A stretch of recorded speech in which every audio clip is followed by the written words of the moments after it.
Si ispira alla marcia di migliaia di donne israeliane e palestinesi, infatti il brano è una forte risposta in arabo e ebraico, e in parte in inglese, che hanno manifestato insieme per 2 settimane attraversando Israele fino a Gerusalemme per esigere una soluzione non violenta del conflitto, accettabile dalle 2 parti.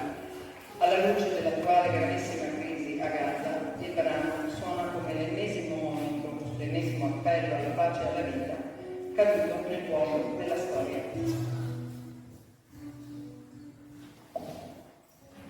La paura ci segue a ogni passo, nelle nostre case, mentre accompagniamo i figli a scuola, ma nonostante tutto ci aggrappiamo alla speranza, anche se portiamo un dolore insopportabile, piangiamo, urliamo, a volte sembra che l'oscurità non abbia fine, ma non possiamo lasciare che l'odio diventi la nostra eredità. Se trasmettiamo odio, trasmettiamo la guerra. Chiediamo al mondo di non limitarsi a osservare in silenzio.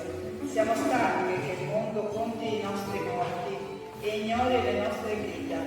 Se davvero volete aiutarci, ascoltateci. Non schieratevi con chi cerca solo potere, ma con chi vuole la pace, e perseguitela voi stessi con determinazione.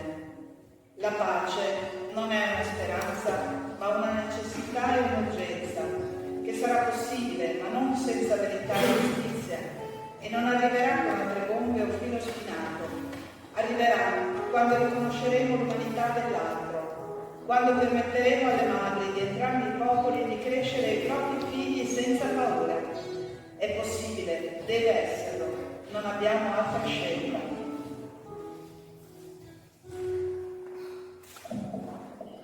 Su, venite a cantare con noi, lasciatevi portare dalla nostra musica. Cantate la gioia del vostro cuore, cantate la pace, cantate per l'umanità.